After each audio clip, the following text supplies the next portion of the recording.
Salut à tous et bienvenue dans Bits, épisode numéro 172. Comment allez-vous? On va se dépêcher ce soir puisqu'il y a le match juste après nous.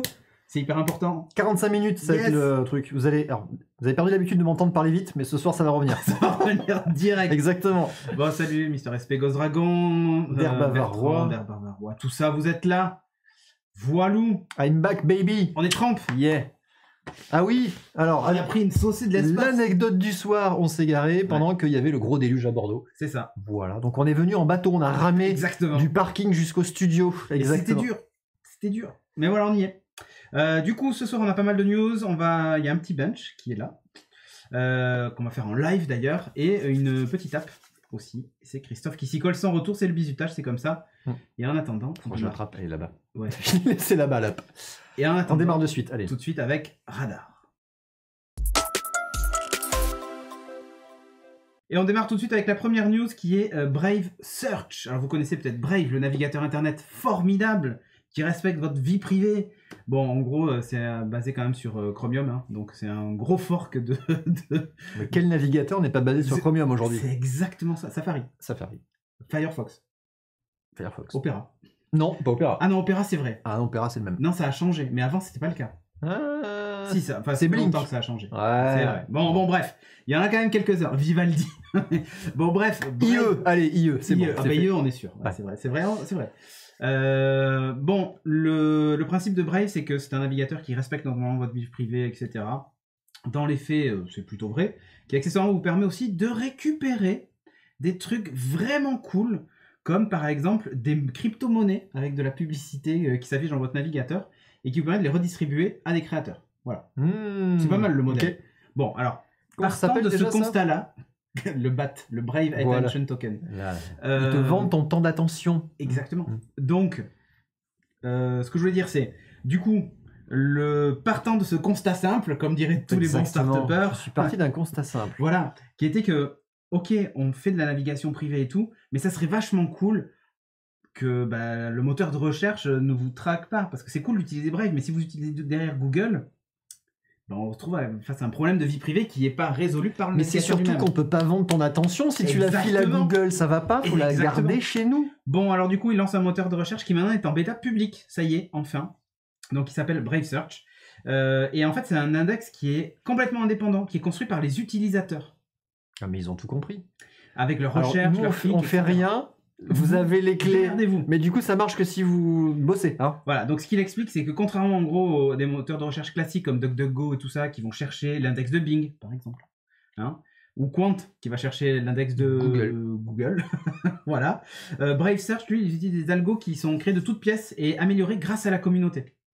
Donc ils ont quelques algos, mais ils disent à la communauté, tiens, le résultat ne te convient pas, comment est-ce qu'on peut améliorer ça? Voilà, donc au mois de mars, ils ont racheté Clix, c'est un moteur de recherche européen que je ne connaissais pas. Clix avec un Z, QZ à la fin. CLIQZ, je connaissais pas. Qui misait en fait sur le respect de la vie privée. Donc voilà. Bon là, ils l'ont débranché depuis qu'ils l'ont racheté, donc ne le cherchez pas, ça marche plus. Mais le code en fait de Brave Search est basé sur les fondations de Clix. Bon, en gros, ce qu'ils expliquent, c'est que les résultats sont... Je sais pas, t'hésites. Les résultats sont... Ouais, alors, ça s'appuie en fait sur des services tiers. Déjà, quand ça commence comme ça, c'est mal. Voilà à quoi ça ressemble. Toute ressemblance avec un moteur de recherche existant. Bon, un moteur de recherche, c'est quoi? C'est un champ de texte et un bouton loop, quoi. Ouais, mais attention, il y a quand même écrit « Search the web ». Privately. Tu vois, ça c'est quand même la différence. Bêta. Non mais comme Google l'était pendant très longtemps aussi. Ouais. Et donc là en fait... Ah mais on reconnaît pas du tout le résultat de recherche. Mais pas du tout. Hein. Non, ça ressemble évidemment à rien de connu. Et en fait si vous regardez en bas, vous avez un indice d'indépendance. Et un... En bas, à droite. Indice, voilà, c'est ça. Et le Global Independence Metric, c'est des mesures en fait qui sont calculées avec leur algo. Alors c'est hyper complexe. Franchement, leur truc, c'est genre révolutionnaire, vous pouvez pas comprendre, vous êtes pas assez intelligent. Donc, ce qu'ils veulent, c'est réduire ta dépendance aux résultats de recherche de Google, Bing et tout ça. En gros, plus tu vas utiliser Google, Bing et tout ça, et plus ton score de dépendance va être élevé. Donc, si tu passes par leur moteur de recherche à eux, ton score de dépendance baisse. C'est ton privacy score. Mais Ouais. comment ils mesurent... Attends, mais du coup, comment ils mesurent le fait que tu vas le chercher chez Google? C'est-à-dire qu'ils le savent. Ils le savent un peu, mais voilà. Donc, t'es pas indépendant de Brave qui sait que t'as cherché chez Google. Bon, Mais Google sait pas que t'as cherché... honnêtement, c'est un peu compliqué. Mais en gros, pour chaque recherche, il y a un sous-menu qui indique le pourcentage de résultats basés sur le moteur interne en fait de Brave et ceux qui sont obtenus par Bing ou Google. Tu vois ce que je veux dire? Parce qu'en gros, c'est un méta-moteur en fait. D'accord, c'est combien ils ont relayé sur Bing ou Google versus leur... Et si tu cliques par exemple sur un lien qui est remonté de Bing ou de Google, eh bien lui va analyser le lien, le moteur de recherche, et dire ah, en fait c'était ça qu'il voulait. Donc la prochaine fois quand tu fais ta recherche, c'est leur index à eux, pas celui de Google. Ben voilà. Oh, les malins. Et donc au fur et à mesure que tu l'utilises, l'index se construit chez eux et ton indice de dépendance diminue. Tu vois, tu sers aussi les autres. Tu sers l'algo en fait. De A à Z. Donc, au début, les scores vont être dégueux. C'est ça, vaut mieux attendre. Si tu veux être dans privacy à fond, vaut mieux attendre maintenant. Voilà. Et donc, il va être... Mais ils ont le droit de faire ça. Écoute, apparemment, ils ont les moyens. Et Google et Bing les laissent faire. Je ne sais pas comment ça marche exactement, mais en tout cas, ça fonctionne. Donc voilà, c'est ça le principe. Donc un nouveau moteur de recherche. Moi, je vais le tester. J'utilise Brave. Tu vois, d'ailleurs, la preuve, je suis sur Brave. Brave, le navigateur, ouais. J'utilise vraiment Brave. Je confirme. Et du coup, j'ai envie de tester Brave Search pour voir un petit peu ce que ça donne. C'est pas le meilleur navigateur sur macOS, Brave, je vous le dis tout de suite. Safari est bien mieux. Mais j'ai besoin de plein de navigateurs parce que j'ai plein de comptes sur plein de chaînes Twitch, Drive, tout ce que tu veux. Donc ça fait partie de mes moteurs de recherche. Et je l'aime bien aussi parce qu'il me donne du Brave Attention Token que je convertis ensuite en euros. Et mine de rien, en 3 mois d'utilisation, j'ai gagné 20 euros. C'est quand même pas rien en fait. Non mais en fait... Tout le monde le fait en fait. Quand je pense à Nico Poppy qui est dans la chatroom qui lui utilise Edge pour gagner du token de Game Pass, Xbox Game Pass, c'est pareil en fait. Ça revient au même. C'est de la rémunération quelque part. Oui. Sauf que tu as de la monnaie sur Brave. Là c'est de la vraie thune. C'est de la vraie thune. C'est de la vraie thune. C'est de la crypto. Tu peux la convertir en Bitcoin si tu veux, en ce que tu veux. Ah non mais je sais. Donc, ou la convertir en euros. Bon, moi je l'ai converti dans une autre crypto, le BAT d'ailleurs. Je le garde pas en BAT. J'essaie de voir le taux de change qui me va le mieux. Je change et hop, voilà. Bon bref, on s'éloigne un peu, mais c'est le principe de Brave, c'est comme ça. Search.brave.com pour ceux qui veulent essayer. Yes. Ouais. Voilà. Allez, à toi maintenant. Tu vas nous parler de OnePlus. Je vais vous parler de OnePlus, mais pas OnePlus tout seul. Je vais vous parler de OnePlus et de Oppo. Et oui. Pourquoi? Parce que vous le saviez peut-être déjà, mais OnePlus et Oppo font partie de la même maison mère. Et bien, ils se sont encore un peu plus rapprochés niveau business, et on a eu un leak en particulier par notre ami Ivan Blas qui est Evlix. Mais lui, il arrête pas en fait. Lui, il leak toujours. Mais il avait arrêté à un moment. Il avait dit j'arrête. Tu te rappelles, il avait des problèmes de santé. Demain, j'arrête. Non, mais il avait des problèmes de santé. Il y avait tout un tas de trucs autour de ça. Ouais. Et le fait qu'en fait, ça lui valait aussi 2-3 petits ennuis judiciaires. Hein. C'est ça. Donc, ça lui coûtait un peu d'argent. Mais il a quand même de très bonnes sources en interne et ça lui fait gagner quand même de l'argent. Et bien sûr, et de l'attention des followers. Et donc, il a récupéré un document qui précise globalement la relation de rapprochement business qui est en train de se dessiner entre Oppo et OnePlus. Donc, en vrai, derrière ça, il n'y a pas grand-chose qui change. Ça veut dire quoi? Ça veut dire que OnePlus se rapproche de Oppo, mais OnePlus garde son indépendance en termes de développement, à la fois business et à la fois technique. Ouais, les produits. Produits et OS en fait, c'était surtout ça la difficulté. Pourquoi? Parce que Oppo développe son propre OS et OnePlus a aussi son propre OS. On le connaît sur version européenne et version mondiale, on a droit à Oxygen OS. Yep. En Chine, on a droit à Hydrogen OS, qui est la version chinoise only. Voilà. Comprendre avec plein de trackers dedans. Ouais, c'est-à-dire qu'on enlève la partie oxygène et on garde que l'hydrogène. C'est ça. Donc un peu moins d'air pour respirer, là, tu te sens moins bien. Et il y avait une grosse crainte, en fait, de la part des fans de la marque, de se retrouver avec le fameux ColorOS, qui est du coup l'OS généralisé des Oppo, donc qui est le même qu'on a en Chine et en version mondiale, en Europe. Et c'est pas le cas, a priori. Même si OnePlus a quand même switché sur la Chine, sur ColorOS. Alors, remettons ça dans l'ordre. Ça veut dire quoi? Ça veut dire que marché chinois et Oppo, c'est full chinois. Donc c'est OS chinois et c'est basé sur les serveurs en Chine. Et OnePlus, reste du monde, reste sur OxygenOS. Voilà. Mais on a quand même une consolidation sur le reste. Donc pour l'instant, comment te dire, l'ingestion, la digestion de OnePlus n'est pas complètement faite, mais voilà. Ouais, j'allais dire, de toute façon, ils sont peut-être contraints par le marché chinois, ouais. Ah mais t'es obligé, si tu veux servir le marché chinois sur place, tu dois utiliser des acteurs locaux. Des entreprises ouais, t'as pas le choix. Mais oui, mais en fait, ils ont fait ça aussi sur le reste. Oui. Donc Oppo, ils servent en Chine avec un OS chinois sur le serveur chinois, et pareil pour le reste du monde. OnePlus, non. Voilà. Huawei aussi, hein. Huawei aussi, bien sûr, bon, c'est ce qui leur a valu un petit Harmony OS, tout ça, voilà. Voilà. Bon, la question qu'on peut se poser derrière tout ça, c'est est-ce qu'on se rapproche de plus en plus de la fin de OnePlus comme marque de Android Phone Power User avec un Android clean, etc. Possible. Bah, ils ménagent pour l'instant le marché international. Honnêtement, il y a un vrai problème déjà avec la gamme Pixel qui est devenu un téléphone à part avec le matériel U, etc. En fait, tu sais, leur nouvelle interface qui est disponible que sur les pixels. Tu te dis, mais à quel moment, en fait, de base, tu te dis quand même, l'interface la plus épurée possible, celle normalement des pixels, tu devrais la retrouver, par exemple, sur les OnePlus, sur tous même sur tous les appareils, tu sais, qui sont... merde, j'ai oublié le nom. Tu sais... AOSP, Android Open Source Project? Non, pas AOSP. Android One? AOSP, oui. Android One. Android One. Et en fait, c'est pas le cas. C'est-à-dire qu'eux-mêmes ont fait une surcouche pour leurs pixels, en fait. C'est devenu ça, en fait. Ouais, mais c'est globalement que c'est que l'interface de lancement des applications. Mais je suis d'accord, c'est que l'interface de lancement, mais enfin, c'est 2-3 trucs comme ça. Il y a quelques fonctionnalités aussi qui sont réservées et pas forcément d'ailleurs justifiées par du hardware. Pas toutes en tout cas. Pas toutes, ouais. Ouais, donc, mais après, il faut bien qu'ils se différencient. Tu vas me dire, quand tu vends le téléphone à ce prix-là, il faut bien que tu justifies ça aussi. C'est pas que ça, c'est aussi le service qui vient avec. Google, ils vont chercher à mettre en avant du Google Photo, du service. En fait, c'est surtout ça autour de la photo. Mais oui, tu te rends compte que... Je pense que Google se rend compte que tu peux pas... Et OnePlus aussi, en fait. Hein, la leçon qu'on peut tirer de tout ça, c'est que tu ne peux pas avoir un marché qui se tient en faisant juste du hardware, software pour du power user. Ouais. Il faut que tu vises du mass market, il faut que tu vises du service que tu peux vendre derrière.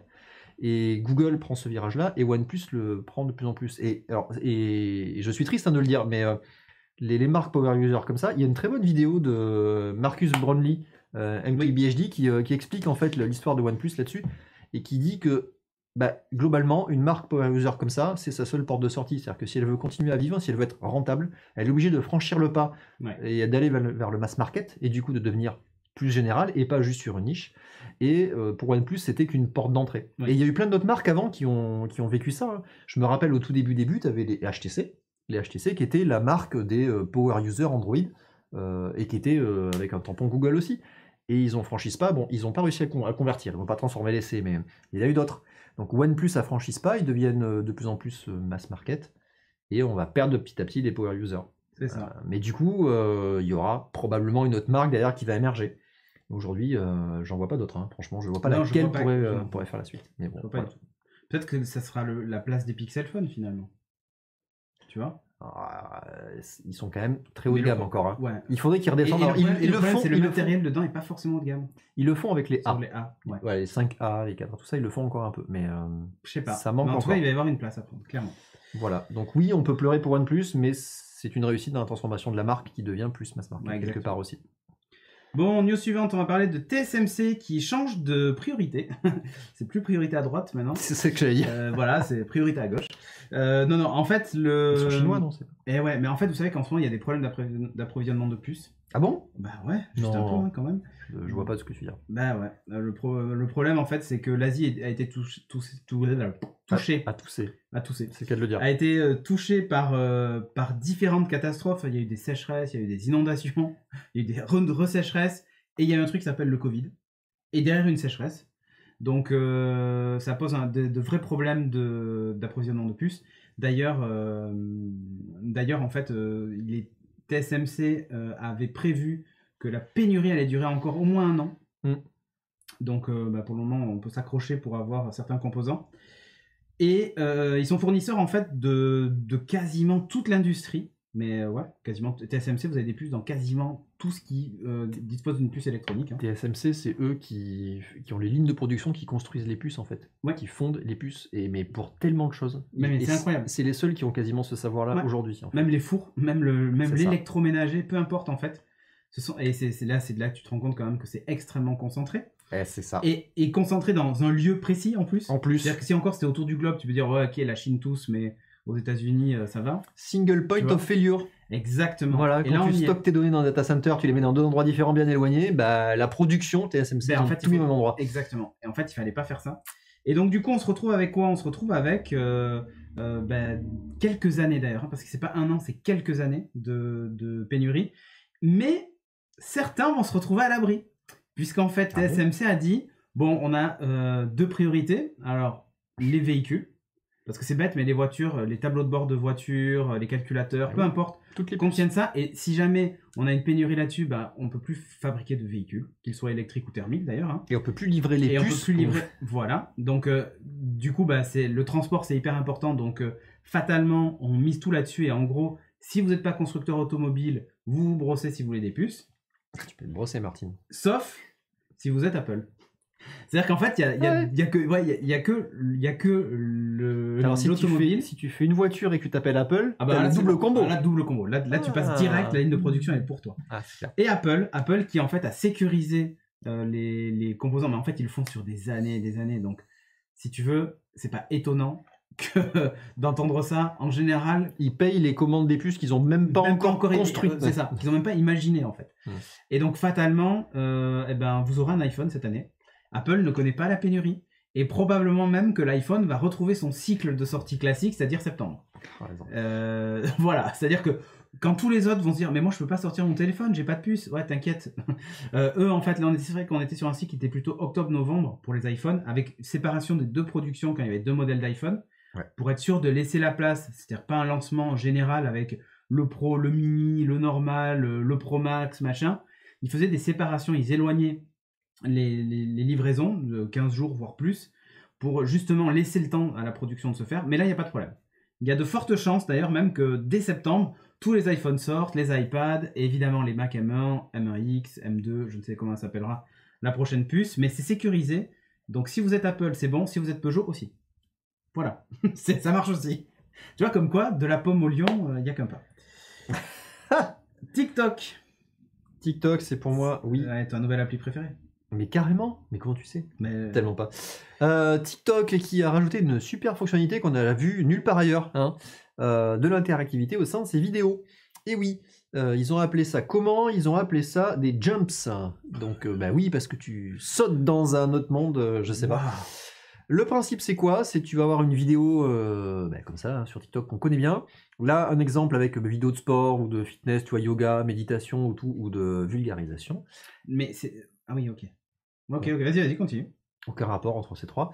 Et tu vas pouvoir, dedans, intégrer des liens pour compléter ta vidéo de manière interactive. Ils prennent l'exemple typique de la recette de cuisine, où tu vas pouvoir cliquer sur le lien pour aller dans ton application de recette directement. Donc là, ils prennent le lien avec Whisk, que je ne connaissais pas comme appli de cuisine. Je pense que c'est typiquement américain. Ou inventé. Pour la démo. Non, regarde, elle est là. Non, je plaisante. Il y a un gif qui va arriver. Voilà. Tu fais ta recette, tu vois en live et tout, et tu as un lien mais pour ça dire... fait vraiment du live? Oui. Ah, tu fais du live sur TikTok? Je pensais qu'il y avait vraiment que des clips et des machins et des trucs. Bah, tu peux faire les deux en fait. Ah, ok. Tu peux faire les deux là-dessus. Et du coup, tu vas pouvoir jumper dans l'application pour avoir le complément de ta vidéo. Alors, bon. Zucchini salade. Zucchini salade, c'est ça, la courgette. Et du coup, l'intérêt de ça, c'est aller au-delà de juste la consultation passive de contenu. C'est-à-dire que tu vas pas juste te jeter des trucs à la face, tu vas pouvoir aller chercher du contenu. Ça va pouvoir permettre aussi de mesurer des transformations utilisateurs, savoir l'intérêt qu'ils en ont, aller pousser du contenu évidemment, on peut imaginer des pubs, du payant, des choses comme ça, donc une valorisation de leur business model. Du tracking, tout ce que tu veux. Vendre à Doctolib le fait que tu manges de la salade de zucchini. Mais c'est ça. Qui lui-même vend à Facebook. Après, tu vas avoir des pubs partout après. Et comme la courgette. En anglais, c'est Duolingo, ouais, exactement, l'hydrique sur voilà, total. Et du coup, ils vont te vendre des couteaux pour que tu puisses couper tes courgettes. Et un abonnement Netflix, du coup, pour voir la série. Je sais pas, super courgette. Ouais. Alors évidemment, ils n'ont pas sorti ça du chapeau, puisqu'on a la fonction similaire dans Snapchat qui s'appelle les minis. Voilà. Et ce qui est intéressant, c'est que on peut imaginer. En fait, c'est souvent ça. Tu vois, Snapchat sort des trucs, et après les autres les intègrent. Et Facebook va sortir les maxis. C'est ça. Et ils en tirent du blé, en fait, ce que Snapchat n'a pas su faire. Et voilà. Alors l'intérêt, c'est que derrière ça, ils vont créer un écosystème en fait d'intégration d'apps. C'est surtout ça qui m'intéresse, c'est que tu vas pouvoir créer tes propres applications et les intégrer dedans. Snapchat l'a fait avec du HTML5, donc du langage web typique, mais avec un framework pour intégrer ça dans l'application, donc avec des formats, des trucs, etc. que tu peux mettre. Et a priori, TikTok prendrait le même chemin. Voilà. En fait, Snapchat, c'est un peu le Xerox de l'informatique, quoi. Complètement. C'est-à-dire que Xerox, ils te font des souris, des machins. Des interfaces avec les fenêtres et tout machin. Voilà. Les interfaces, ok, ça c'est pour moi. Enfin, tu vois, tout le monde se sert en fait. Et... Ah, t'as une bonne idée, mais moi je vais réussir à la vendre. Ouais, c'est ça. C'est une super idée ton truc. Merci beaucoup. Allez, à plus. Ça. Et les gars, regardez, on va faire une souris avec. Ouais, ok, parfait. C'est ça. Et comme le dit Nico Poppy, effectivement, on fait tout ça sans quitter l'application. Donc en fait, tu rajoutes du contenu par l'intermédiaire d'applis tierces ou de développeurs tiers en restant dans l'écosystème de ton application. Donc les gens restent dedans, donc tu peux consulter la recette et revenir dans TikTok pour consulter la suite. Tu les perds pas en fait. Donc. Vivement l'App Store dans une app, qui elle-même ouvre une app qui ouvre un App Store, tu vois. L'inception d'applications dans des applications. C'est terrible. Bon, ok, c'est parfait. Très bien. Bon, Tesla, qui est la plus grosse. C'est moi qui enchaîne. Ou pas. Tesla a la plus grosse ou le plus gros calculateur, effectivement. Alors, pas tout à fait. Mais c'est une actu qui est passée parce que Tesla, effectivement, a présenté dans une vidéo comme ça, tu as une vidéo Zoom et tout dans une conférence. Franchement, le truc à droite, on dirait un mec qui a mis un pantalon bleu, tu vois, à ressort. Si tu regardes, on dirait deux jambes. Et le mec avec un t-shirt noir au-dessus, tu vois, qui est tenu dans... Non, tu vois pas? T'as pas la même vision que moi? Qu'est-ce que t'as fumé avant de venir Je sais pas. Le truc à droite, là, ça me fait... Quand j'ai vu Attends, la laisse-moi vignette... pisser les yeux, je vois pas, non? Mais si, à droite, là, on dirait un pantalon bleu. Ouais, ok, tu ça vois, y est, je le vois. Les deux jambes, et au-dessus, t'as un mec avec un t-shirt noir, tu vois. Ok, je le vois, qui est ça dans y est. une espèce de corset en métal. Très bien. Voilà, bon, bref, c'était tout pour moi. Ceci est donc la baie de brassage de Tesla. Voilà. On pourra leur dire, tu peux faire un tweet à Elon Musk, ça. ça va lui plaire. C'est bizarre ton mec dans un scaphandre bleu, là. Exactement. Donc, Tesla qui présentait son in-house supercomputer, donc qui est leur data center, et ils en ont un qui est pas mal quand même, hein. Tout à fait, puisque, voilà, comme vous l'avez bien vu dans la chatroom, 5760 GPU en tout. Donc en fait, la production mondiale est là. Hein, tu peux pas acheter des mines du Bitcoin avec ça, le salaud. Voilà, tu peux pas acheter de GeForce 3080 parce qu'elles sont toutes là-bas. Alors pas tout à fait, hein, c'est des plus gros modèles derrière, hein, c'est des je sais plus, des K100 ou des trucs, enfin des trucs pro déjà, hein, évidemment. Oui. Bref, tout ça pour dire qu'ils ont un énorme data center. Alors il y a le détail en teraflop. Ils n'ont pas encore pu faire les benches dessus pour vous expliquer derrière après à quoi ça servirait. Mais ils ont ce gros data center pour quoi faire, d'après vous, pour entraîner leur modèle d'IA de l'autopilote. Et voilà. Et oui, puisque l'autopilote des Tesla est basé sur un modèle d'IA qui est notamment entraîné sur la reconnaissance d'image, donc le computer vision. Computer vision, il faut des gros GPU pour faire tourner tout ça. Et oui, ça montre quoi tout ça? Ça montre que Tesla a du blé, d'une part. Ça montre qu'ils ont vraiment acté leur engagement dans l'autopilote basé uniquement sur la reconnaissance d'image. Pendant un certain temps, ils étaient basés sur plusieurs capteurs, LiDAR, image et tout machin. Là, ils misent complètement tout sur les caméras et sur l'image, absolument. Mais le truc, c'est que j'ai quand même du mal à imaginer que ça arrive vite, en fait. Tu vois ce que je veux dire? Pourtant, je suis plutôt tech enthousiaste, mais l'autopilote avec le computer vision embarqué, j'ai un doute sur, tu vois, arriver à un niveau d'autopilote niveau 5 ou... Ah, tu vois, là, on va en reparler après dans une autre news, puisqu'il y a une side news qui viendra plus tard dans la discussion. Mais qu'est-ce qui te fait dire que ça va pas venir? C'est quoi? Les capacités techniques, là, ils ont ce qu'il faut quand même. Ouais, là, ils ont ce qu'il faut, mais c'est plutôt sur l'embarqué. C'est-à-dire qu'une fois qu'on a l'algo, qu'on a tout ce qu'il faut, qu'on a entraîné le modèle, et qu'on a mis ça dans une voiture, Paf, ça fait des chocs à pic. Ouais, ben j'ai un doute que ça fasse des chocs à pic à la fin, tu vois. Paf, ça fait des vélos écrasés. Pas écrasés. tout de suite, en fait. Ouais, c'est ça. Paf, ça fait des vélos écrasés. Paf, ça fait des camions qu'on n'a pas vus. Paf, ça fait, tu vois. Mais justement, une fois que tu as ça, ça fait de la donnée. Que bien sûr. Capture. Ça fait de la donnée que tu vas pouvoir réalimenter dans ton super data center, qui va pouvoir recalculer ton IA. Je sais. L'intérêt de ça, c'est qu'ils vont vraiment faire de l'amélioration en continu. C'est-à-dire qu'ils vont intégrer régulièrement, et ils le font Tesla, ils relivrent régulièrement des mises à jour. Ça fait partie notamment de cet autopilote qui est mis à jour grâce aux données qu'ils ont collectées, puisqu'ils enregistrent tous les flux des caméras. Je pense qu'on pourrait arriver à un niveau 5 le jour où toutes les voitures seront au niveau 5.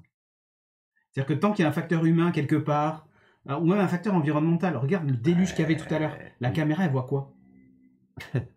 Déjà, toi, tu ne vois rien. La caméra, elle est sous l'eau. Sous l'eau, ouais, c'est ça. En fait, le truc, c'est que ça va peut-être marcher pour les sous-marins. Mais ils ont un nouveau marché. Il y a peut-être un marché. Non, mais tu vois, j'ai vraiment le problème de l'environnement de façon globale. La lumière, pleine face d'une caméra. Ok, on peut peut-être corriger en partie le problème, mais il y a la nuit. Oui, mais tu as plusieurs caméras. Je sais, oui, mais là, si tu passes que sur la vision, tu vois, encore s'il y avait des lidars, des trucs comme ça, Je pourrais imaginer. Le lidar, c'est pire sous la pluie. Hein. Non, je sais. Lui, il est aveugle. Bien sûr, mais lui, il est aveugle Les total. gouttes, il fait ah. Non, mais la nuit, il est pas aveugle. Et tu peux me sortir la caméra nocturne, machin, avec les infrarouges, tout ce que tu veux. C'est quand même pas pareil, en fait. J'ai vraiment peur de la limitation technique aujourd'hui. Monsieur est autopilote sceptique. Non, alors attends, je rêverais de ça. Hein. Je te dis, je suis le premier à rêver de ça et je suis le premier à l'utiliser en permanence sur ma bagnole. Ça marchera jamais. Mais le niveau 5, genre j'appelle la voiture avec mon smartphone et elle arrive devant, j'y crois pas pour tout de suite en fait. Peut-être qu'un jour, mais là je pense qu'on est encore à... Allez, je vais prendre un pari fou, écoutez-moi bien. Le niveau 5... Notez ce soir. À mon avis, si c'est réalisable, parce que tu vois, je suis plutôt pessimiste, pas avant une dizaine d'années. Au mieux. Ah non. Si. Non. On verra. Non. Dans quel numéro de bits? C'est ça qu'il faut mesurer. On va mesurer en numéro d'épisode de bits. Ok. Ah, moi je dis 5 ans. Hein.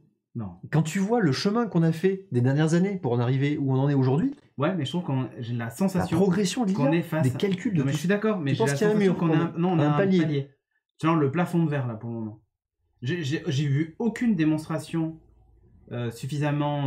Enfin, oui, évidemment, tu tournes dans un parking aux États-Unis, dans des rues carrées qui sont tout droit, hyper balisées, peintes et tout. Je te mets le défi de faire Saint-André de Cubzac-les-Ponts avec une Tesla en full autonome, quoi.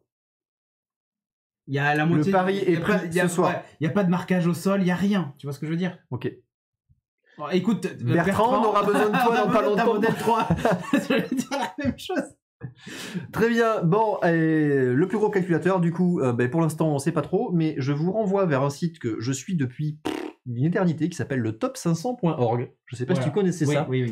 Qui est le site qui référence les plus gros calculateurs au monde. Mesure de Kiki. Hein. C'est le Kikimètre. C'est le Kikimètre, voilà. Et c'est un site qui était monté par à l'origine des admins système qui avaient des gros trucs. C'est hyper vieux depuis que je suis étudiant. Et d'ailleurs, le design n'a pas évolué. Si la police a changé. Justement, j'y suis retourné, je me suis dit, ça a bien changé. Ouais. C'est un peu mieux qu'avant, pour vous dire comment c'était très austère avant. Vous pouvez aller retourner dans le Minitel Style. Dans le archive.org, la Wayback Machine, vous allez voir comment c'était moche avant. Mais il y a toujours eu dedans les plus gros calculateurs qui étaient référencés et ça m'a toujours éclaté d'aller voir ça.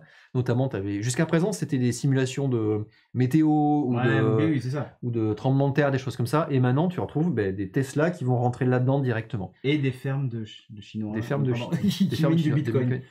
Je sais pas. Non, parce que en teraflop, c'est très spécifique comme truc. Ouais. A priori, Tesla il serait dans le top 5 actuellement, ce qui est vraiment pas rien pour une entreprise privée. Hein. Franchement, c'est ouf. C'est assez énorme.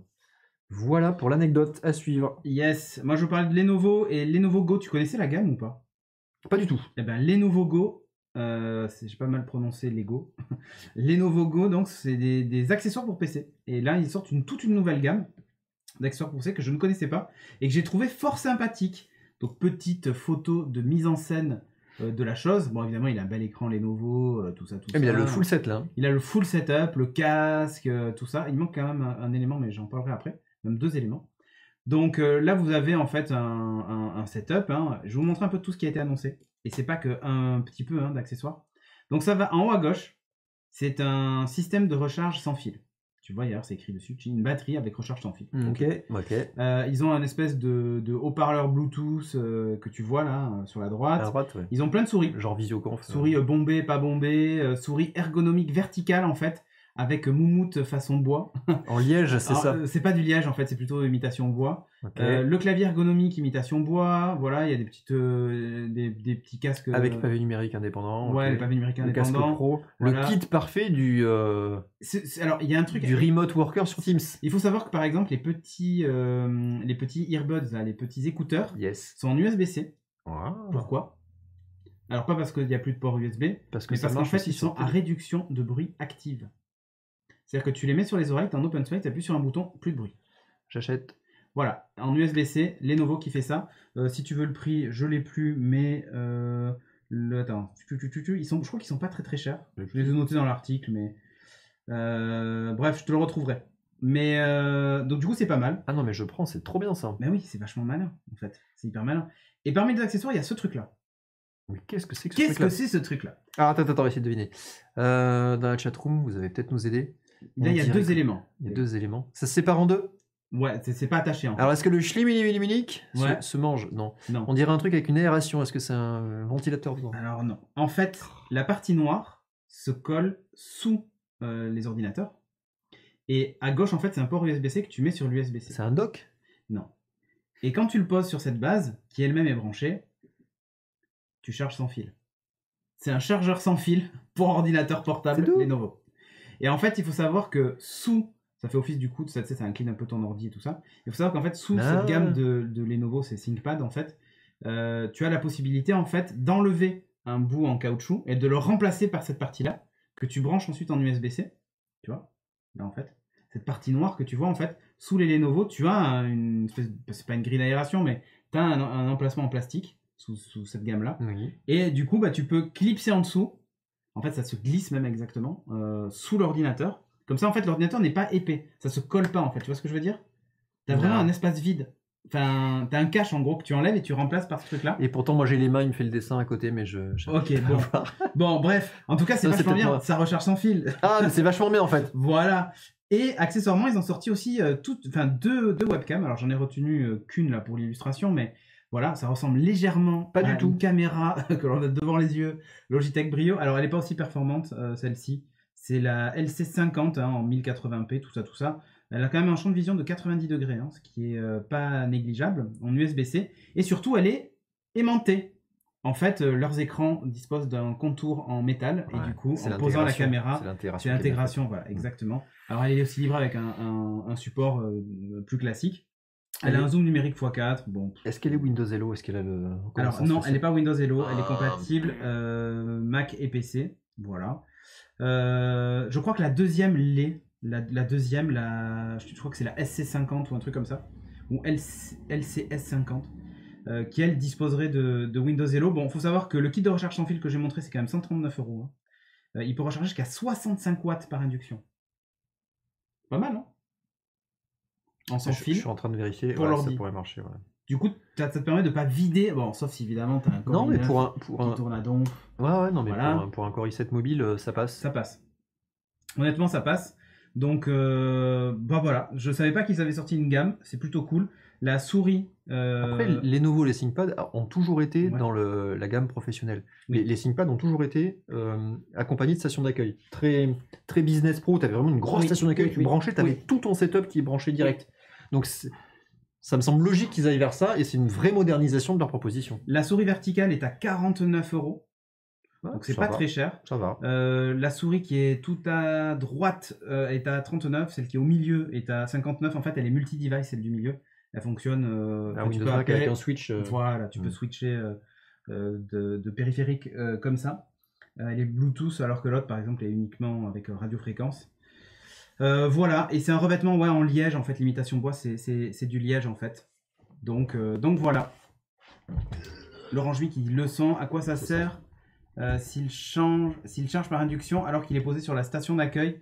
Oui, bon, voilà. Qu'est-ce qui s'est passé avec le son? On a un souci? On dit que t'as un moins bon son, donc je te règle plus en face. Ok. Dites-nous si c'est mieux. Je gueule si vous voulez.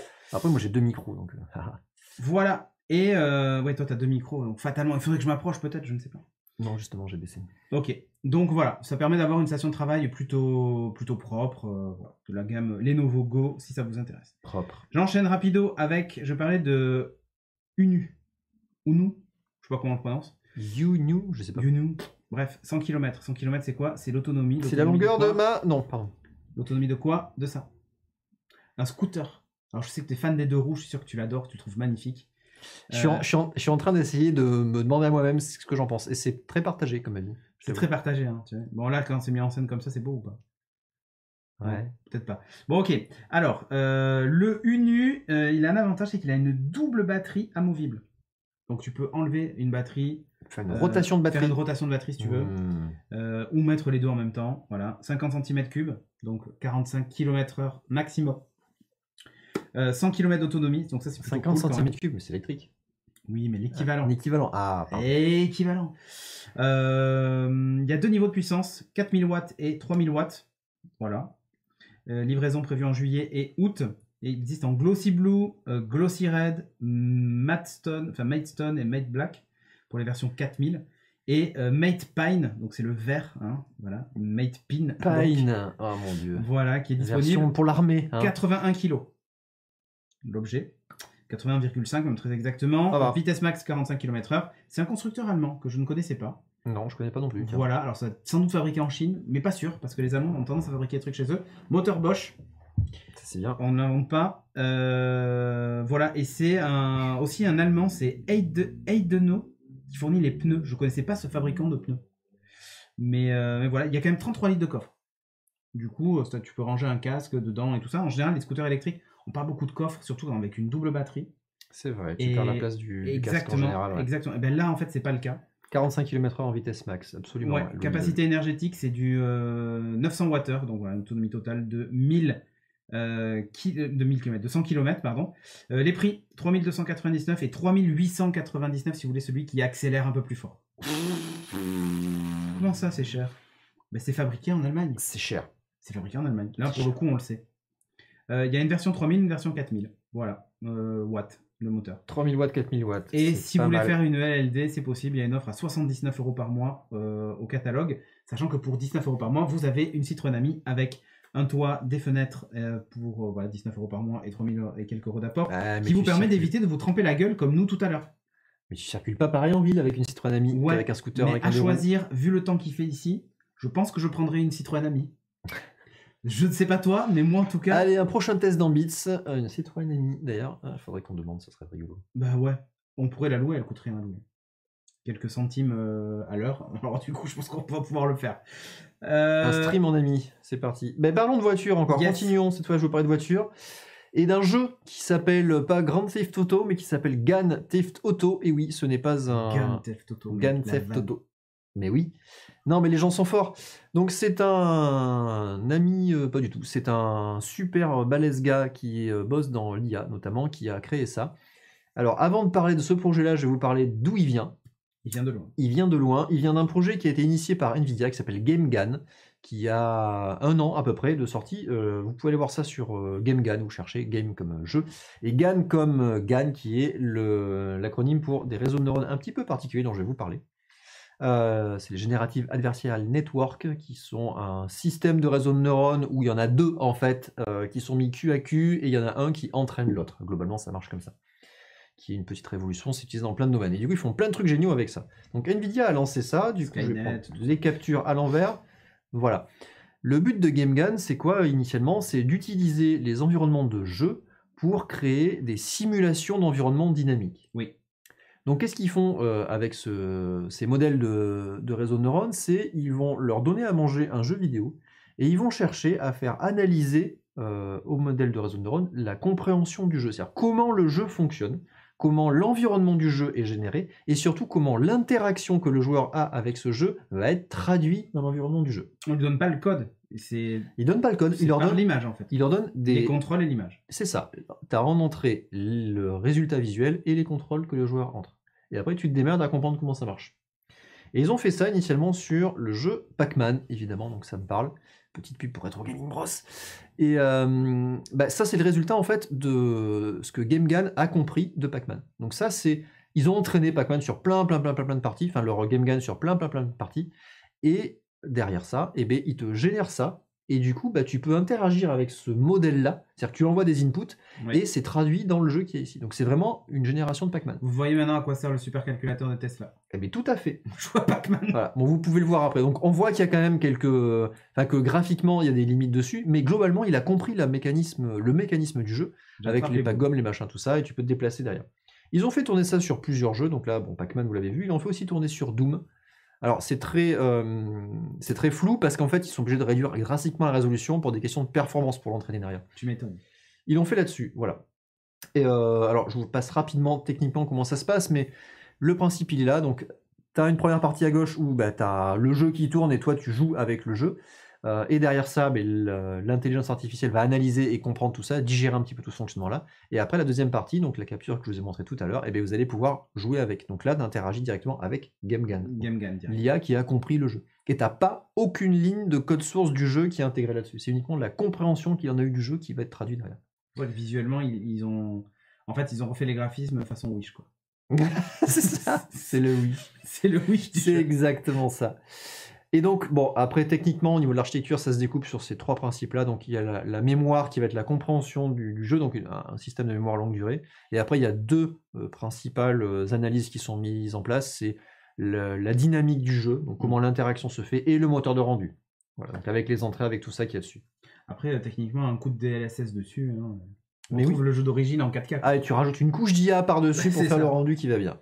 Bien, du coup, notre super YouTuber qui a développé par-dessus ça son moteur de rendu, en fait, il a intégré le même principe, mais il s'est dit, bon, on va passer un niveau dessus parce que Pac-Man, c'est bien gentil, mais les jeux 2D 8 bits de la vieille époque, ça suffit. Maintenant, on va passer à GTA V.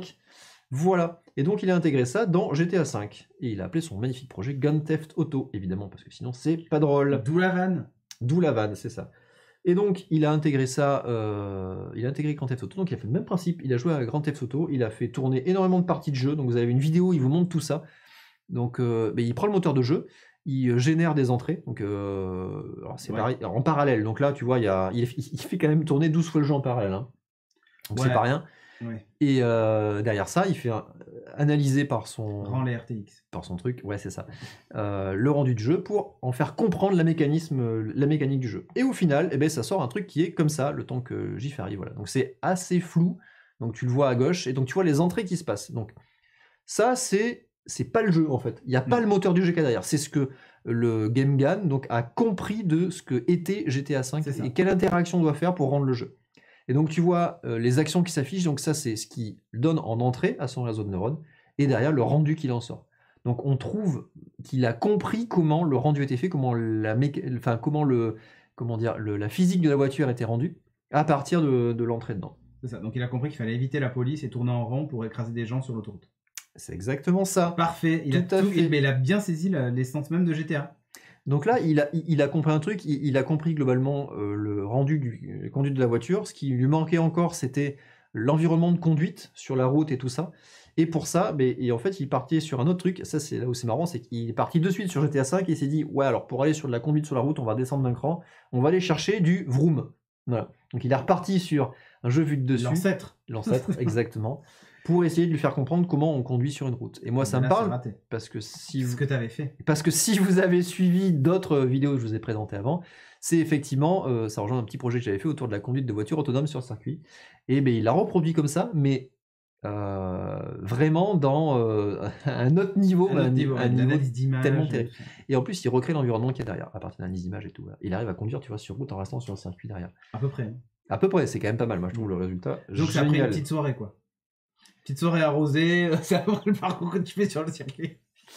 Oui, lolilol, j'ai une autre vidéo que je vous partagerai, je vous mettrai en lien dans la vidéo, il y a une conf dans laquelle je vous ai présenté comment faire de la conduite autonome à base de voitures, développée dans son navigateur web en JavaScript avec de l'IA évidemment. Mais c'était beaucoup moins évolué que ça. Voilà. C'est tout pour moi. C'est pas mal déjà. C'était mon créneau IA pour ce soir. Yes, allez, très rapidement, Spotify qui a racheté Pods. Pods, vous connaissez peut-être pas, mais Pods, en fait, c'est une boîte qui permet de créer des extraits de 60 secondes de l'émission. Ah, ok. Voilà, d'une émission audio, voilà. En gros, c'est 60 secondes pour se décider avant d'écouter un podcast, de s'abonner, etc. Donc, si on souhaite se mettre dans les oreilles un nouveau programme, il n'y a pas, soit on fait c'est de la recommandation avec des potes, etc. C'est à peu près tout ce qu'on a. Pods, lui, ça crée des petits clips de 60 secondes d'une émission. La différence avec une app comme Headliner et autres, il y en a plein d'autres, qu'utilisent certains créateurs d'émissions, c'est qu'en fait, c'est automatique. Tu pioches pas toi-même dans les extraits. Ils ont un algo incroyable. Donc, grâce à la technologie d'apprentissage automatique de pointe, Pods génère des clips de haute qualité qui permettent aux utilisateurs de visualiser les moments clés d'un épisode. Ils analysent le texte, tout ce qui est dit, etc. Ils disent, ah là, c'est un moment intéressant. Genre, le putaclic 2.0 automatisé, powered by intelligence artificielle, machine learning, glisse tous les mots-clés que tu veux. Mais comment... Ok, c'est-à-dire qu'il analyse, il comprend ce qui est dit dedans. Ouais. En fait, tu peux faire du speech to text, et depuis le texte, il regarde les passages qui lui semblent intéressants, et ensuite, il fait la découpe et il te met 60 secondes d'enregistrement. Voilà. La startup qui a entraîné l'algorithme a écouté plus de 100 000 heures d'audio. C'est énorme. Ouais, voilà, Big Data Cloud, il faudrait rajouter ça dans l'explication. Évidemment, il y a des journalistes et des monteurs audio qui ont participé à l'élaboration de ce projet-là pour justement choisir les bons moments, etc. Après un jingle, par exemple, tu vas être capable de reconnaître les jingles dans un podcast et tout ça. Oh, mais c'est un truc de fou. Oui, effectivement, j'ai pas pensé au speed to text pour passer là-dessus. Oui. Et donc, en fait, Le géant du streaming prévoit d'intégrer ça dans l'expérience Spotify. Mais, hein, voilà. Évidemment. Donc du coup, quand vous utiliserez Spotify, voilà un bon moyen d'ailleurs, au passage, de rendre le catalogue, enfin l'utilisation de Spotify pour les podcasts plus intéressante que par exemple la plateforme d'Apple. Le but, c'est évidemment pas d'utiliser Pods pour générer des extraits qu'ensuite vous pouvez publier sur iTunes, enfin sur Apple Podcasts ou sur d'autres plateformes. Non, c'est pas le rajouter de Spotify. Dans Spotify. À partir du moment où vous postez un épisode, automatiquement Spotify va générer cet aperçu-là et les gens vont pouvoir ainsi écouter un aperçu de votre podcast. C'est surtout que le problème des podcasts, c'est la découvrabilité. Exactement. Donc, à part le bouche à oreille, on t'entend et tu te tapes un épisode d'1 heure, parce qu'en général c'est assez lourd, là ça peut te donner envie. C'est vraiment le petit appétit. Donc c'est vraiment super. Et tu peux même avoir un zapping à base de ces extraits-là. Ça écoute plein de trucs de 60 secondes. Ah, ça a l'air bien, je m'abonne. Ça, non, ok, je passe au suivant et ainsi de suite. T'imagines? C'est incroyable. Mais franchement, moi je suis impressionné de la vitesse à laquelle Spotify s'est engouffré dans ce marché parce qu'ils sont arrivés super tard. Oui. Et on les a vus arriver, on s'est dit oui, qu'est-ce qu'ils vont apporter de plus? Et en fait, ils y vont, mais tellement à fond, et ils apportent vraiment des trucs hyper nouveaux. Alors, ces boîtes-là existaient, mais ils agrègent tout dans un écosystème qui va permettre d'avoir une belle plateforme. Que l'audio Ridge, pour le moment. Que l'audio, ouais. Mais c'est assez dingue. Et on va terminer avec une dernière news, on va parler de Renault. Hein. Alors, c'est pas tout à fait Renault, mais on va dire que c'est Renault. Duo, Bento et Hippo. Alors non, il s'agit pas... c'est bizarre. Ils sont dans un bateau. Ils sont dans un bateau, Hippo tombe à l'eau. Non, mais en fait, Duo, Bento, Hippo, eh bien, écoute, ça pourrait être des téléphones de chez Microsoft. Tu vois, le Surface Duo, le Surface Bento, le Surface Bento, Hippo. mais c'est à manger, ça. Ouais, bon, ok. Et Hippo, c'est pareil, c'est de la viande. Eh bien, je sais pas si tu te souviens, ils avaient lancé un truc qui s'appelait la Renaulution. Il y a pas longtemps, une conférence où vous avez annoncé justement la Renault 5 électrique et tout ça. Ah oui, d'accord, ok. La 5 électrique. Oui, c'était là. Et bien, ils avaient lancé une nouvelle marque qui est la marque Mobilize. Et Mobilize, c'est pas une marque de téléphone, Duo, Bento, Hippo. Marque de mobilité. Exactement. Avec, et alors là, ils sont en train de le présenter encore à Vivatech. Ils ont vachement avancé. Mais qu'est-ce que c'est donc Eh bien, voici un Twizy relooké Mobilize. Mais c'est tellement ça. Voilà. Alors en fait, le truc, c'est que 2 stickers dessus et hop, on te remet ça sur le marché. Pas vraiment, parce qu'il y a des portières déjà qu'il n'y avait pas dans l'autre. Oh, pardon. Bah ouais. Si tu l'as en option. Ouais, enfin, laisse tomber. Dans les faits, je le trouve beau. Alors. Ouais, non, mais sur l'image là. On est d'accord. Et quand tu regardes le logo derrière, l'espèce de 0 barré, ça fait ultra geek, je trouve. Je sais pas comment expliquer le truc, mais je trouve que ça fait ultra geek. Tu vois, genre le Act, machin. Enfin, tu sens que ça a une espèce de revendication. Vraiment, c'est joli. Je trouve que le design du truc est vraiment cool. Alors, ils ont même fait, donc ça c'est la version, c'est ce qu'ils appellent le duo. Hein. Le Bento, c'est celui-ci. En gros, c'est un duo, mais qui dispose non pas de 2 places, mais d'une seule. Avec derrière un chargement. Non mais tu regardes le noir et orange avec le logo, et le logo derrière on dirait le secteur Z pour ceux qui jouent à Overwatch, le secteur 0 là. C'est le Renault Express ça en fait. Hein. Ouais, mais non mais il est grand comme un Twizy. Et les modules derrière peuvent être réfrigérés, etc. Bon bref, le truc c'est évidemment avec ça ils visent la livraison du dernier kilomètre, etc. Ils se sont dit ouais ok mais le dernier kilomètre des fois on veut charger un peu et c'est là qu'arrive l'Hippo. C'est lui, toujours le même look avec up down on dirait un gros colis. C'est le truc. Pareil, réfrigéré, etc. Ouais, ça fait SOS fantôme un peu, exactement. Voilà, il y a plein de trucs. Lui, pour le coup, c'est pas un Twizy, c'est un peu plus gros. On se retrouverait en gros sur un. En termes de gabarit, ça ferait en gros un Dacia Logi un peu plus haut, tu vois. Tu vois à peu près à quoi ça ressemble, Dacia Logi? Oui, je vois. Celui-là est pas mal. Regarde le futuriste, les autres, ça fait un peu. Ouais, je sais pas. C'est vrai. Bon, après, n'espérez pas les acheter. Un Kangoo, merci, c'est ça. Ouais, un Kangoo style. Pourquoi? C'est des concepts? Alors non, pour les pros, ça va vraiment sortir, mais ça va être uniquement... Non. Pire que ça, mobilité partagée, livraison et dernier kilomètre, c'est le but. Donc les modules de chargement interchangeant permettent de répondre aux besoins des utilisateurs, transport réfrigéré, livraison de colis, etc. 200 kg de chargement dans le petit... dans celui-ci là. Le petit Bento. Donc 200 kg quand même. Ah, c'est pas mal, mais disons qu'il faut éviter qu'il se retourne. mais voilà. Un volume de, en gros, 3 mètres cubes, c'est ce qu'ils disent. Donc Renault n'a pas précisé le calendrier de déploiement du truc. Hein. Mais l'idée, c'est que c'est que de l'autopartage, c'est que de la location. C'est-à-dire que tu t'approches de la bagnole, tu la loues et tu pars avec. Ok. Pourquoi pas? Je vous avoue que moi, celui-ci... Mais il y a plein d'entreprises, je suis sûr, qui seraient prêtes à acheter. Il y a des Twizy, hein, tu sais, par exemple de. Non, mais l'autopartage, ça n'a pas pris aujourd'hui. Non, ça prendrait demain. Honnêtement, j'y crois pas du tout en autopartage. Mais tu vois, typiquement, tu es agent immobilier, tu circules vachement en ville, tu fais pas de 2 roues parce que tu n'as pas envie. bah, un Tweezy, réellement, il y en a plein, hein, des Tweezy qui sont brandés comme avant. Il y avait des Smart qui étaient brandés, des livreurs de tout un tas de trucs, tu vois. Ça peut carrément le faire. Et là, c'est pareil. Je sais pas, t'es fleuriste, tu livres pas en moto, de toute façon, tu livres avec des voitures. Ouais, alors oui, pour les pros, pour tout ce qui est service c'est de ça. livraison en ville ou périurbain, ouais. Mais le premier en autopartage urbain, j'y crois pas. L'autonomie, alors là, elle n'est pas annoncée, l'Hydrix, mais tu peux compter sur au moins 80 km pour la version duo. Donc voilà. Donc Ok. c'est un petit peu plus large que le Tweezy classique, comme tu dis, la version duo. Mais honnêtement, c'est plutôt cool. Bah, tu vois, chez Gara, on cherche un truc, nous, pour relier nos deux sites. Bah, typiquement, des petits véhicules électriques, si vous avez besoin de transporter du matériel, vous pouvez. C'est pas plus mal. Le truc en autopartage, ça consomme rien, ça se recharge sur une prise de courant classique à la maison. Bref, en tout cas, l'idée est plutôt bonne. Je trouve qu'en termes de look, quand même, ça a plus de gueule qu'un Tweezy. Je suis désolé. Attendons la version parfait. qui arrivera sur la route. Hein. Non, mais je suis d'accord. Mais si ça ressemble à ça, c'est classe. Tu vois, c'est plutôt classe. Voilà. Bon, et bien sur ce, je vous propose qu'on enchaîne avec la rubrique Bench. Rubrique Bench. Est-ce que tu as partagé? Et il a viré le fond d'écran. C'est déjà partagé. Il vire le fond d'écran. T'as juste qu'à faire ça. Tadam. Oh mais oui. Mais dans quoi qu'on est? Mais oui, dans quoi qu'on est? Mais où se trouve-t-on? Donc de quoi allons-nous parler? Nous allons parler d'un magnifique bureau. Regardez-moi ça, c'est le bureau de Windows 11. Et oui, c'est beau. On vous en a parlé précédemment dans un Beats avant, vous avez parlé avec Bertrand. Mais là, on vous a dit, on va vous le montrer. Voilà, en live et pas que des captures, parce qu'en fait, ce que vous avez vu, bah, ça existe. Et c'est ça. C'est Windows. On va voir comment ça bouge. On va voir comment ça bouge. Alors, vous avez une version installée, c'est la version Leak Edition. Leak Edition, tout à fait.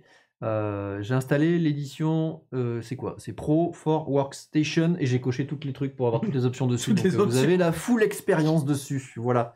Je suis un professionnel qui fait du dev, de la photo, du jeu, des... C'est dommage que le partage vire le fond d'écran, il était joli. Oui. Mais écoute, personnalise, est-ce que je peux le remettre? Non, je suis pas sûr. Je suis pas sûr qu'il va t'empêcher. Hein. Non, background n'a pas envie. Oui, tu dois activer Windows. Ah mince, non, vous avez rien vu. Voilà. Bien, vous allez voir les bugs du futur. Donc Windows 11, on va faire un petit tour rapide ensemble, même si tout ça a été présenté. Première chose, vous avez les icônes en bas qui sont au milieu. Tiens, un dock à la Mac. Le menu démarrer qui est là, que vous allez voir s'animer. Voilà, avec les petits bords arrondis qui te sont chers. Hein. Alors, les bords arrondis, ils sont là. Tu sais, j'ai un étudiant qui est venu me voir. Ouais. Et parce qu'il y a un des gars de la promo qui a acheté un MacBook Air M1. Ouais. Et tous les autres ont des HP, tu vois, Windows 10, machin. Et il a dit, en fait, les bords de fenêtres arrondis, c'est grave stylé. Okay. Du coup, je pense qu'il aime bien. Je crois qu'en traduisant le langage de jeune, ça veut dire qu'il aimait bien. Ok. Tiens, j'ai pas vu, il y a un paint. J'ai pas ouvert le paint, allons-y. Il n'a pas les bords arrondis, lui, par contre. Il n'a pas bougé. Mais en fait, les bords arrondis... Alors, j'ai que les menus contextuels. J'ai pas compris. Ah, t'as vu le petit dock en bas, il bouge mignon, c'est sympa. C'est léger. Il y a quelques micro-animations qui sont sympas. C'est pas mal. Bon, l'Explorer, évidemment, lui, bah, il a pas trop bougé à part les icônes, et j'ai pas les bords arrondis là-dessus. Donc, il y a quelques captures qui étaient présentées où tu voyais avec des bords arrondis. Et en fait, non. Bah, je sais pas d'où c'est sorti. Il y aura peut-être d'autres versions leakées que j'ai pas ici, mais voilà. Globalement, il n'y a pas grand-chose qui change. Hein. Tu penses que c'est vraiment que cosmétique? Remarque, c'est demain la conf. Peut-être qu'il va y avoir des annonces sur des fonctionnalités qu'on n'aurait pas vues. Pour ceux qui sont en live avec nous, on est le 23 juin, effectivement. Demain, le 24, Satya Nadella devrait annoncer Windows 11 officiellement avec d'autres captures. Peut-être qu'ils en diront plus sur l'interface graphique. Je pense qu'il y aura d'autres choses derrière. Alors, ils ont prévu d'améliorer quand même pas mal de choses, notamment tout ce qui va être autour du multi-écran et du multi-écran mobilité. Donc que tu puisses... Oui, c'est Panos Panay, pardon, Nico Poppy, tu as tout à fait raison. Le Monsieur Device Windows, qui en parlera. Tiens, affiche-nous le menu des news, là. Le menu des news. Ce truc-là, voilà. C'est ce truc-là. Les widgets. Ah, les fameux widgets. Bon, il charge. Ça rame un peu du fion, et oui, le Wi-Fi. Alors, après, je suis sur batterie aussi, donc... Et c'est une machine virtuelle, je vous ai pas tout dit. Attendez, je le remets, c'est plus joli en grand. Voilà. Donc, un panneau de widgets qui s'affiche comme ça, que tu peux scroller. Je sais pas, je t'avoue, je suis pas du tout convaincu par ce truc-là. Alors, ils l'ont réintégré dans Windows 10, t'as vu? Ah oui, d'accord, c'est l'heure que j'arrivais pas à voir, en fait. Il y a l'heure 9h. L'heure en noir. Je me demandais pourquoi il y avait... ils avaient mis un ascenseur à droite, là. Vous voyez pas. Une scroll bar. Bah, après, je suis en compte... je suis en... Ouais, en version... ouais. Non, mais alors... ce qui se passe, c'est que j'ai connecté mon compte Microsoft dessus et j'ai le thème Dark en fait sur mes autres trucs. Donc il a dû récupérer un bout de thème Dark dessus, ce qui fait que l'interface elle est un peu à moitié Dark. Ok. Ce qui doit pas tout gérer. Je pense qu'en fait il y a une vraie surcouche UI qui a été refaite dessus, mais qu'elle n'intègre pas encore tous les systèmes de personnalisation. Le truc en fait, c'est que c'est un dark theme sur fond noir, donc fatalement, ça doit être moins lisible. Tu vois ce que je veux dire? Ouais. Ça va être un peu moins lisible. Oh. Mais non, il faut que tu actives pour la taskbar. Oh. Il a pas envie. Il n'a pas envie que tu l'actives. Ah, je peux pas faire toutes les personnalisations. C'est peut-être pour ça que j'ai pas tous les éléments graphiques. C'est ça. Donc voilà, un dock central, un menu démarrer comme ça qui ressemble aux applications. Ils ont sorti du coup les widgets à côté. Ils ont amélioré les bureaux virtuels, a priori. Je m'en suis pas vraiment rendu compte. Alors, il y a les fonds là. Hein? Il y a les fonds là. Il y a les fonds d'écran qui sont là, ouais, tout à fait, qui est pas moche, mais là on le voit pas. Ouais, les bureaux virtuels qui sont une tannée dans Windows jusqu'à présent. Alors j'ai retenté l'expérience chez moi. Du coup je me suis dit, allez Windows 11, ils vont remettre ça. Je vais retenter ça sur Windows 10. C'est toujours de la merde, je vous le dis. En fait c'est pas mal quand tu es sur portable et que tu fais les gestes, swipe, tout ça, machin. Exactement. En haut, tu vois, quand tu es sur portable ici, tu peux le faire là et tout, ça marche nickel. Dès que tu es sur un PC de bureau, avec clavier souris, j'arrive pas à jongler entre les bureaux. Et tu as des écrans physiques, je veux dire, tu as du multiscreen, jongler entre les bureaux, c'est pas ouf. Donc les bureaux, ils ont des trucs améliorés. Ils ont prévu du coup d'améliorer aussi la mobilité au niveau des écrans. Quand tu as du multi-écran et que tu les débranches, rebranches, que tout se repositionne bien. Voilà. En parlant de fenêtres et d'écrans qui se repositionnent bien, un truc qui est pas mal du tout, c'est le fait que tu peux snapper maintenant tes fenêtres. Tu vois, tu peux le mettre sur le côté et il te met en position directement. Tu peux la mettre comme ça. Ok. Si tu en ouvres plusieurs, tu ouvres ça, tu ouvres Edge, il va te proposer automatiquement de les arranger. Et ça, c'est pas mal du tout. J'aurais dû mettre le chargeur, tu vois, parce que là, il rame des fesses. Si je le mets là, clac, il va me proposer de mettre une deuxième fenêtre à côté, en dessous, comme ça, clac. Il me fait l'agencement automatique. Ok, voilà. C'est pas mal ça. Ce que faisait déjà Windows 10, mais uniquement le mode gauche-droite. Voilà. Et surtout, tu peux faire ici un appui long sur ça, et hop, et tu as une disposition de fenêtre directement qui te dit je veux le docker à tel endroit, tel endroit, tel endroit. Et ben tu sais quoi, j'ai découvert que sur... Clac, et hop, tu as ton agencement de fenêtre automatique. J'ai découvert que sur macOS, en fait, si tu laissais ta souris sur le bouton pour passer en full screen, pareil. Bah, tu avais et bon, du coup, je peux l'envoyer même sur iPad Pro, puisqu'il sert aussi d'écran externe. Ouais.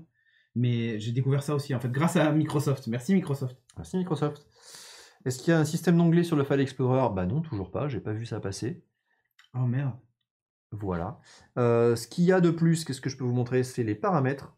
Et là, il y a la Xbox Bar aussi qui est pas mal. Ah, Xbox Game Pass, vas-y. Une petite pub. Je voulais vous montrer les paramètres, ouais. Puisqu'ils ont intégré beaucoup plus de choses. Alors, vous allez reconnaître les paramètres un peu plus classiques, mais ce qui se passe derrière, c'est qu'ils ont quand même intégré encore plus de choses dans les paramètres qui sont plus le panneau de configuration d'avant. Ah, voilà. Et tu vois, ils ont commencé une migration. Bah, ils avaient commencé. Ils ont continué. Ouais, ok. Ils n'ont pas terminé. Hein? Non, ils ont. Alors, j'ai pas fait le tour de tous les paramètres. Ils ont quand même rajouté une tripotée. Je sais pas s'il y aura encore besoin d'en sortir pour aller chercher des paramètres un peu plus, cachés sous le capot. Mais ils continuent ce chemin-là, là-dessus. Voilà. Qu'est-ce que j'avais pris comme autre note? Je ne sais plus. Bon, ça va, c'est pas mal, hein. T'avais mis le New Store, en fait, avec une nouvelle UI. Ah oui, c'est ça. Ils ont prévu. Alors, le store n'a pas encore changé. Ah, ça charge encore l'ancien. Ouais, okay. Ouais, alors il y a quelques trucs, tu vois, les top machins, enfin, ils ont Epic for You, ils ont commencé à mettre quelques petites touches, c'est pas encore abouti, mais ça fait partie d'une des grosses évolutions qu'ils veulent intégrer dans Windows, et ils ont bien raison. Pourquoi? Parce que le store, déjà, c'était une belle merde, c'est toujours une belle merde dans Windows, et surtout, ils ont besoin de mettre en avant ce store-là pour les applications, les Xbox et tout ça. Oui. Il y a un gros travail, en fait, tu le vois pas trop, mais tout le travail de la partie Xbox, notamment, que tu as dans Windows 10 avec la Xbox Game Bar et tout ça, qui était un petit peu la surcouche rajoutée, qui faisait des trucs en plus, là, ils l'ont un peu mieux intégré dedans. Tu peux le faire avec un Windows G. Alors, c'est pas la bonne, raté, du coup, parce que ça lance pas la bonne, évidemment. Il faut que je le tape ici, l'intérêt d'une machine virtuelle. Elle est beaucoup plus sombre et en même temps beaucoup plus puissante. C'est-à-dire que les mêmes fonctions, tu vas les retrouver. Ok. Tu vas faire les captures et tout, lancer les jeux et tout là-dessus. Et beaucoup plus performante surtout. C'est ça qui a vraiment changé. Donc il y a un travail sur cette partie jeu qui est clairement un sujet de fond dans Windows. Pour peu que tu actives Je suis gamer quand tu l'installes. Et le store vient avec. Pourquoi? Parce que pour pouvoir jouer à des jeux, notamment avec le Xbox Game Pass, il faut passer par le store Microsoft. Donc il y a besoin de mettre ça en avant. Et puis fondamentalement, ils ont toujours été mauvais pour mettre en avant le store comme store d'applications. Ouais, c'est ça. Il y a le jeu, il y a les jeux d'un côté et il y a les applications de l'autre. Donc il y a un vrai travail là-dessus. Ce que j'espère, franchement, tiens, je peux remettre la caméra comme ça. Ce que j'espère, c'est que ils aient vraiment un store qui soit l'élément principal par lequel tu vas aller chercher tes applications. J'avoue que macOS, ils l'ont refait le store. Ouais, c'est ça. Et t'as l'impression d'être sur un store un store comme tu as sur iOS ou sur n'importe quel mobile avec du contenu qui est éditorialisé. C'est un truc hallucinant, quoi. Tu vois, il y a travailler, jouer, le truc est hyper clair. J'aimerais bien qu'ils fassent ça aussi sur le Microsoft Store. Alors, plusieurs questions que je vais prendre. Il y aura sûrement les applications Windows 30, donc les anciennes dans le store. Oui, alors c'est déjà le cas pour certaines, mais c'est très rare. Déjà, ouais. C'est très rare. Ce que j'espère, c'est qu'ils fassent dans le store vraiment, qu'ils gèrent vraiment proprement la partie application. C'est-à-dire que ce que tu installes par le store soit consolidé avec ce que tu peux installer manuellement à côté. Et surtout que le store et les applications soient aussi de la même manière un package manager, ce qui veut dire que tu vas pouvoir gérer de manière automatique tes mises à jour d'applications. Parce que là, aujourd'hui, chaque application gère à peu près de sa même manière les mises à jour, indépendamment de ces mises à jour, et il y en a qui ne le gèrent pas du tout, il y en a qui le gèrent de manière bien dégueulasse. Et là, ça pourrait être un centralisateur pour tout ça. Il y a un vrai coup à jouer, ça serait vraiment bien joué. Et pas que ce soit en mode fermé, c'est-à-dire au contraire, c'est qu'ils arrivent en disant on a un store pour centraliser tout, mais ça reste hyper ouvert. Tout le monde peut publier quasiment, qu'il y ait très peu de restrictions sur le fait qu'on puisse publier dessus, ça soit tellement ouvert que ça devienne le canal principal pour pouvoir aller chercher ces applications. Voilà, j'avais une autre question. Oui, c'est une VM et je suis sur un portable qui n'est pas branché au secteur, donc la VM, elle rame un petit peu. En vrai, ça marche très très très bien. C'est ultra fluide, le Windows 11 que tu peux récupérer actuellement. Je l'ai testé sur la même VM, sur la même machine avant, sur secteur, et ça marche très très bien.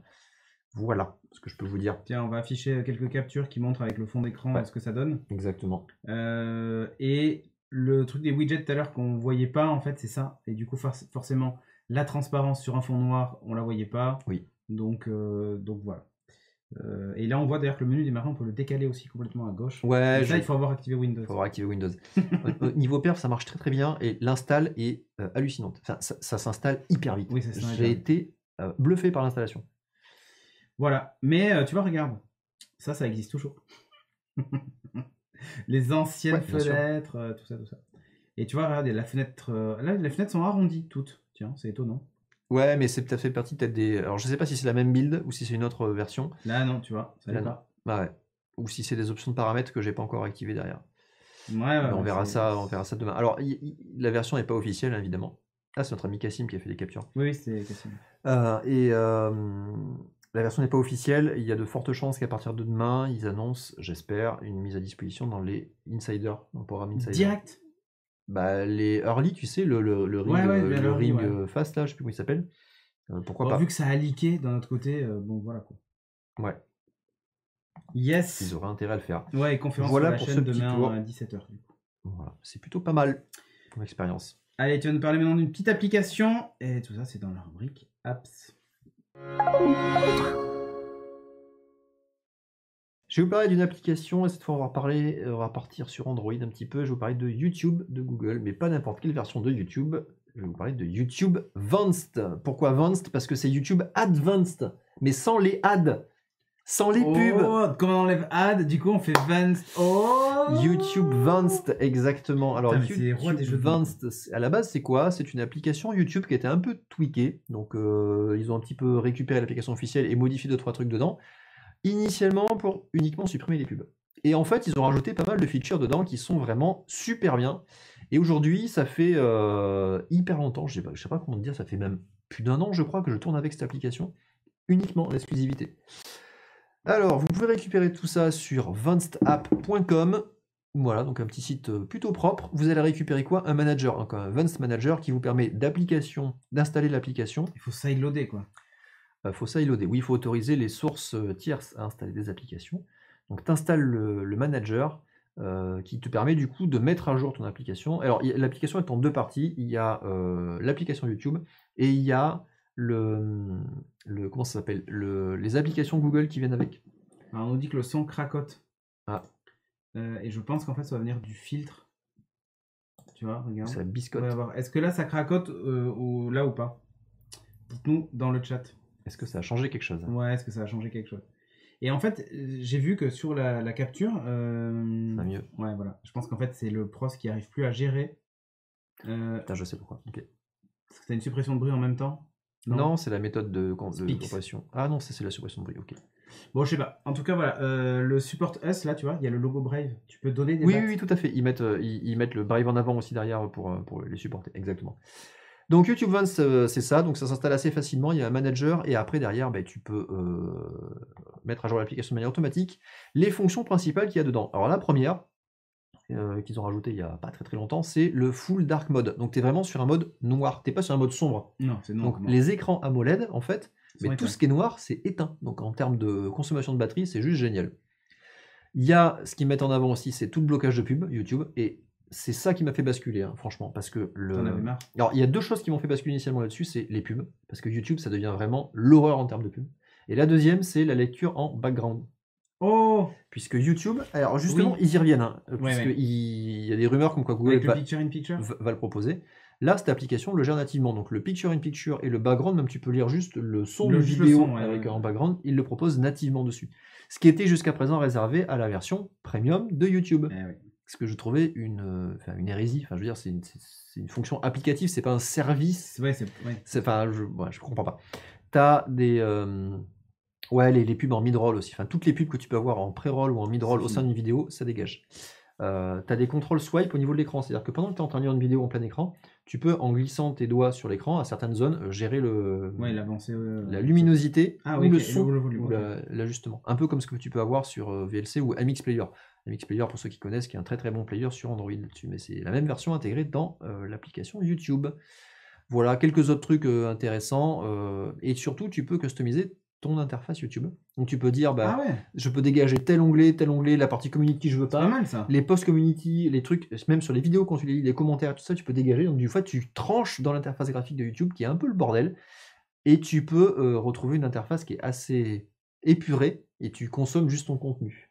Ce qui était vraiment ce que j'avais vraiment perdu. Parce que franchement, j'aime bien voir du contenu sur YouTube, mais ça donnait tellement de bordel que c'est trop en fait. Ouais, je me sentais agressé vraiment dans YouTube. Et avec ça, je retrouve du coup la consommation de contenu qui va bien.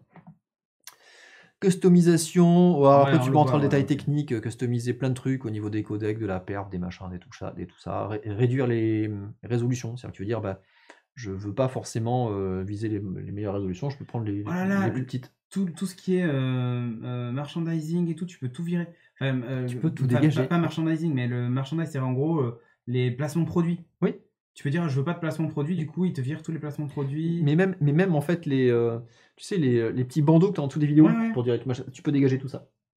Ouais, c'est la vie ce truc. Alors franchement, quand tu as goûté à ça, et que tu retombes dans une appli YouTube classique, tu gerbes. Tu gerbes. Donc c'est juste du bonheur, c'est la vie. Voilà. Alors tu peux customiser énormément de choses. Comment on rémunère les gens qui font de la vidéo? Les Linus Tech Tips et tout ça, comment tu fais? Mais non, mais Patreon. Non, mais en fait, Linus Tech Tips, du coup, ils font les sponsors au sein des vidéos intégrées. Ils font intégrées. Du host endorsement, comme on dit. Ouais, et ça, c'est vachement plus digeste. Et surtout, si tu veux, ça te sort pas du contenu, parce qu'en fait, ils le font avec les personnes qui présentent, dans le thème intégré. C'est ce qu'on faisait chez No Watch. Donc voilà, et c'est vachement mieux, et ça passe vachement mieux. Alors que les rolls et les pré-rolls de YouTube, mais laisse tomber, comment c'est moche, avec les trucs de jeux vidéo à la con, machin, j'en veux pas. Voilà, mal ciblé. Et j'en oublie un autre, c'est quoi? Sponsor block. Ouais, voilà, tu peux faire ça. Alors, ça c'est autre chose, c'est-à-dire qu'il peut bloquer justement ces segments sponsorisés. Et il s'appuie sur un service tiers qui du coup est alimenté par les personnes, donc du crowdsourcing, où les personnes vont pouvoir dire de telle portion à telle portion de la vidéo, c'est du sponsorship, du coup ça le dégage. Et du coup quand tu lis une vidéo, ça va contacter Sponsor Block, qui est une API qui va dire cette vidéo de telle portion à telle portion, c'est du contenu sponsorisé, donc tu peux le sauter, le dégager. J'ai testé, c'est pas parfait, donc tu sens que ça coupe, tu vois vraiment que ça coupe dans l'art, mais la fonction est intéressante. Je ne l'ai pas activé, ça passe très bien sans ça. Déjà avec tout le reste, ça fait vachement de bien. Voilà. Et bien justement, c'est le moment de parler de notre sponsor, avec j'enchaîne. Voilà. Bref. Brave, vous n'avez pas compris. Tu peux repartager, du coup, c'était le nom, ça s'appelle donc YouTube. YouTube Vanced, et vous l'avez sur vancedapp.com. Voilà, puisqu'on me posait la question. Donc n'hésitez pas si vous en avez assez de la publicité. Quand vous l'installez après sur Android, vous pouvez la définir comme application par défaut. Alors c'est Pour YouTube. Ouais, enfin, en fait le plus simple c'est de désactiver carrément l'application YouTube. Désinstaller-la ou désactiver-la complètement. Et après, elle deviendra YouTube Vanced, l'application par défaut pour avoir le lien YouTube. Ce qui est quand même vachement mieux. Parfait. Eh bien, merci à toi pour cette magnifique application. Oui. Et pour le coup, on a terminé. C'est la fin de l'émission. On te retrouve sur les internets sur @ChrisKamikas et moi, Cédric de Lucas. Grosse vanne là aussi. Hein. J'ai toujours rêvé d'avoir un chiffre dans mon pseudo Twitter. Ok. Du coup, bah, j'ai un chiffre. C'est pour ça que... Voilà, merci ma femme. Pour en savoir plus sur tout ce qu'on produit sur la chaîne, studiorenegade.fr. Voilà, et tipeee.com/stdrenegade si vous voulez soutenir la chaîne et tous les projets. Merci papa, dit Chagara. Il nous faudrait un truc pour les battes, du coup. Et ouais, c'est ok. Merci à vous. Battes. À bientôt. Quand c'est qu'on se retrouve demain matin avec toi? Tout à fait.